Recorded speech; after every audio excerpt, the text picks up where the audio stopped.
Hello, all. So, this is our discussion of Girl on a Train by Paula Hawkins. Thank you all for your videos. They were all quite well done. I know some of you are like, whatever, but they were. I enjoyed it. And good news, I'm not a theater professor. I'm not grading on, visual performance, just what you think. So, thank you all. I know a couple of you had to film through a couple of drafts, so thanks for putting up with all that. I have some notes, so I want to go through my notes. I want to use kind of the things that you all said to springboard some of the things I want to talk about, and then if anything's left over at the end, then I will go through those things I wanted to draw out. Okay, so here we go. So, Elias, nice job. A couple of the comments that you had I thought were really good. You said that the best part were the changes in perspective. And I agree with that. I really enjoyed changes in POV.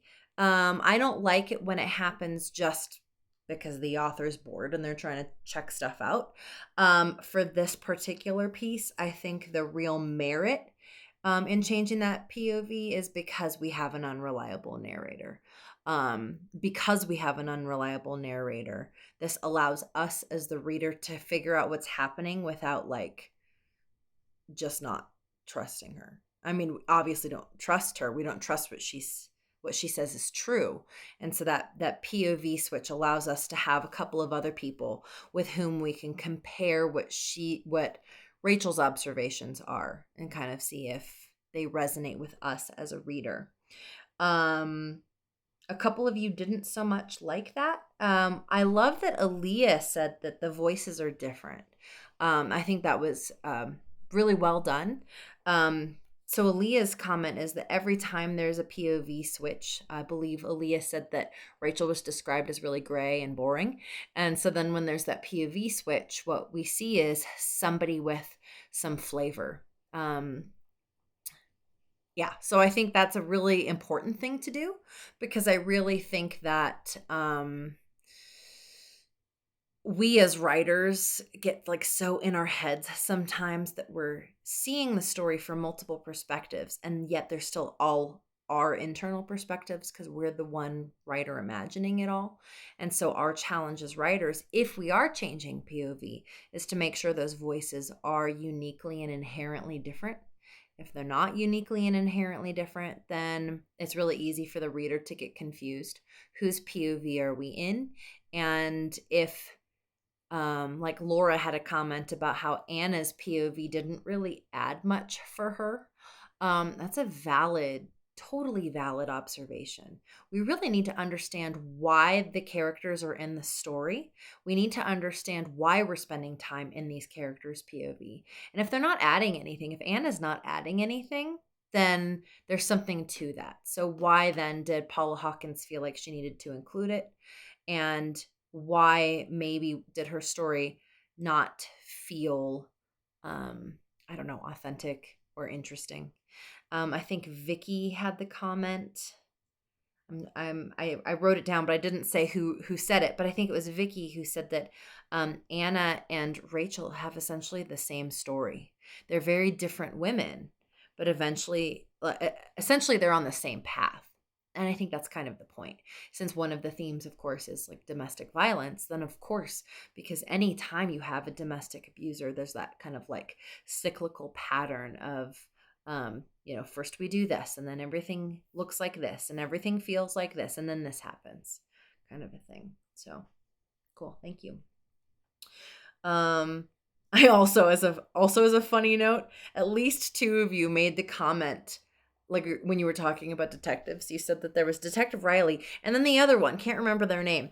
I just thought it was really funny that at least two of you couldn't remember the forgettable detective's name, which I think says a lot. I think that says a lot. If that sidekicky detective, if that partner wasn't unique or interesting enough for us to remember their names, I think that's definitely saying something. Let's see what else.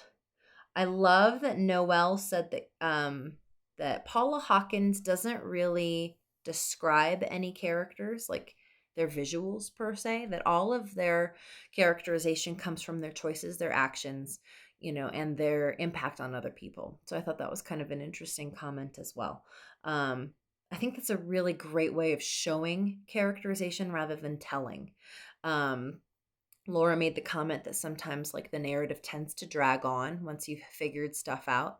And I think one of the reasons for that is we as the writer are so invested in the story still. We're so like we're still picturing this world and we're still trying to live in that world a little bit longer. If that's what's happening, it needs to be action that we see in that world. It can't only be description. Um, so yeah, so that's a good comment.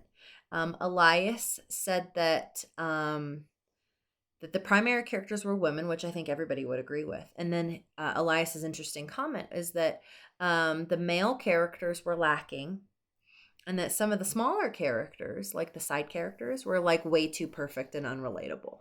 Which I think is another great comment. How many characters do we have in our stories, and do they all need to be there? What's their role? You can't fully flesh out every character. So there are going to be some side peripheral characters who aren't quite fleshed out, and that's okay. We don't, for instance, really need to relate to like the boss, right? We don't really need to really um, spend a lot of time with that character. But I do think it's an interesting comment that a lot of the male characters are lacking, right? That we have a couple of like cardboard cutouty male characters that obviously, we have our antagonist. Obviously, we have the therapist who could or could not be, he needs to be vague to a certain degree so that we don't really know um, who he is as a person or whether he did it or not. Um, and Scott, I think he personally, I think he's kind of a sleaze. So it's kind of like, like he's flawed and it provides conflict, right? But he's not really, he's nobody that the reader can really relate to, as Elias had said. So nice comment. I love Laura's comment about how like, okay, so this book came out in like 2010. I think it was 2010. And how there were a lot of kind of copycats since then. And I think there's a reason for that. The Woman in the Window is another book that I think is a copycatty kind of book. That one actually I just recently read, even though it's been out for, 5 years, 4 years, something like that. I think there is a kind of for mystery readers, there's a kind of like sexiness to this idea that the amateur can also solve crime. This idea that like Rachel, who is not a detective, solves the crime because she feels like on some degree she has to, which is our driving question, and I'll get to in just a second. But there's like a sexiness to Anna in The Woman in the Window. This woman who sees something and she has to, like she is a doctor, so she has the Hippocratic Oath, right? She has to do something because some serious injustice has been carried out, right? But the mystery genre is attracting more of these. So, and I think that's kind of why some of you felt like this book didn't really fit into a subgenre. So the subgenre everybody mostly put onto it was the psychological thriller for obvious reasons. Laura referred to it as a police procedural, and I think to some degree it absolutely was. But I also think there's like this burgeoning new subgenre of like amateur detective. This person who really does not have any business solving crime. This armchair detective, if you will, who really should not be involved, should not be doing the police's job. And yet, somehow, out of this person's characterization, out of their driving question, they feel like they need to. There's something to them that they need to. Noelle refers to this character as an unreliable character. So, I think we can all agree that that character is unreliable. Noelle had a great comment that sometimes that she probably has blackouts to protect herself, which I think is probably true, especially when we know that she's been abused and cheated on and has so much trauma. It's very understandable. But I do think I don't know, there's something very interesting about an unreliable narrator. It presents a story in a way that's flawed, and in a way that the reader doesn't trust what's happening, but not in a way that like ruins the story, not in a way where we would be like, well, why bother reading, and that's where I think the multiple perspectives comes in for sure. few people tackled the driving question. And the reason I wanted to bring that out is because the driving question is important for every story, right? In every creative writing story, no matter what the genre is, we need to know why this character, why this one protagonist has to solve this crime. Why is this one person of all the other people? Why does this one person have to be the protagonist, right? So the driving question always has to be some kind of achievable question, achievable within the story, and it needs to be concrete to some degree, right? So I think the driving question is, did Rachel kill that person? And I'm going to say that person because that Laura really did a great job talking about fantasy. If you guys haven't watched Laura's video, I highly recommend it because, all of the literary elements of fantasy. So did Rachel kill that person, right? It's not necessarily about that crime or that happened to that person. It's about Rachel not trusting herself. It's about Rachel hitting rock bottom, right? So the achievable, answerable question that Rachel uses the story is, did I kill that woman? Right? And then beyond that is, I think, like a sub driving question is this rock bottom for me, and what does that look like? How do I move on, kind of a thing. And of course, all the conflict has to relate to that driving question, all of it, because when you get into the climax, if you haven't watched that video I posted a couple weeks ago on like story structure, in the climax, that driving question needs to be answered. So we know definitively in the climax that Rachel didn't kill her and that she can move on from her trauma, right? So the driving question needs to be answered in the climax, and then all of that act 2 conflict needs to relate to that driving question, to that conflict. So the POV relates to that driving question. The rotating points of view relate to that question. The red herrings. So good job, Elias, for picking those out. And then when it comes to the solution, once we're getting close to it, I think timing is really interesting. Elias had a comment that there was a lot of quick pacing toward the end. The chapters were getting shorter and shorter and like faster and faster to read. Laura had a comment that once the reader figures it out, it seems to drag on. Dude, I totally agree. Like once it doesn't matter whether it's this book or another book, right? It's like once you figure it out, it's like, okay, can we get there? Okay, can we get there? I did that with The Woman in the Window, and I'm not going to say in what point in the story because I don't want to ruin it for anybody who wants to read it, because it's totally worth reading. But I had figured out one piece and I was like, oh my gosh, can you just tell me, right? And then also related to time, Vicky says that the story is very grounded in time. And I think that time is one of the devices by which the story can unwind and unfold. Time is a huge theme, of course, because Rachel doesn't trust her sense of time. She looks at how time has like left her behind, if you will. Like I think to some degree she still feels like she has a job. She still feels like she's married. She still feels like she's on the commute, right? The commute is all about time, right? And then of course her ex-husband has remarried and had a baby. It's like she blinks and now there's an infant, right? So time has passed and left her behind. So time is a really it's almost like a character in this piece. And it's snowing on Sunday afternoon. Okay. So like time is a very important character. It's a pretty essential element.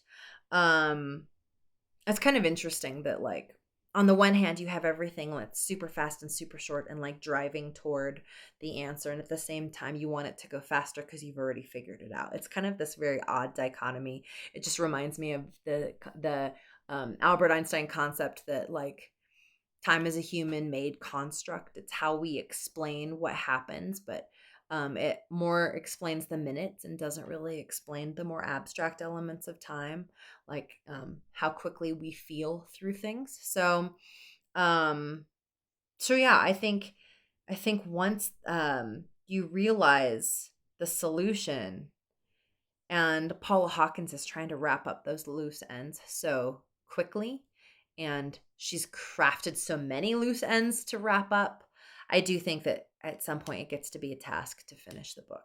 Loved the book, don't get me wrong, but I think all mysteries do that to a certain degree. And I think that's why mystery In terms of like writing or the publishing world, it's one of the easy genres to write in. I say easy because while you're in a mystery writing class, you know that sometimes it's not difficult to think through all these processes, right? But it's considered one of the easy mysteries genres to write in because it's the publishing world sees it as so formulaic, right? You have your murder, you have your detective, regardless of who the detective is. You have like, the red herring. You have like XYZ to solve the crime. You have the confrontation with the antagonist, right? At some point the protagonist feels like the antagonist is going to challenge their life, and then boom, solution, either they die or they're in cuffs. Like there's a sense of justice, right? And then you move on, right? And so it's difficult to write something in the mystery genre that doesn't feel trite, that doesn't feel overdone, that doesn't feel formulaic. So that's why I personally really like this book. This one and Woman in the Window, not that we're, reading it, but they're very similar books. I like them because I feel like they're not following that formula. And it used to be publishers absolutely loved like mystery genres that didn't follow the formula. Now, because of, poor economy and fewer people are reading or at least buying books. I think Random House in the last month reported that on average, Americans bought 2 books last year. So now publishers are looking to publish more formulaic stuff, like more that you have an expectation going into a book and that the book accomplishes what you expected. There's not as many risks being taken in writing right now. Doesn't mean there won't be. I think you should always write the story that you want to write. And then if there's a publisher for it, great. If there isn't a publisher for it, you just sit on it for a little while until there is a publisher for it. But I do think it's worth talking about, though. At least right now in mystery, they're looking for a lot of formulaic stuff or expected stuff, stuff that is tried and true, stuff that they know that they have a readership for. This is why it seems like every mystery writer has like 13 books in their series, right? Because they're writing to a formula, they're writing to an audience. Um, so keep figuring out mystery. Keep plugging your way through. I hope this was a good discussion. I hope it helped to kind of explain the book a little bit better. Our next book is The Last Equation of Isaac Severy by Nova Jacobs. Love this book. I can't wait to see what you guys think of it. Of course, I know you're not all going to love it. I mean, that's just kind of how it goes in a writing class, right? Some of you love it, some of you don't. I totally get that. But I'm excited to see what you think of it one way or the other. And the voice is different. So if you didn't so much like the voice in this, I'm interested to see like some of those differences going into the next one. Alrighty, have a wonderful week.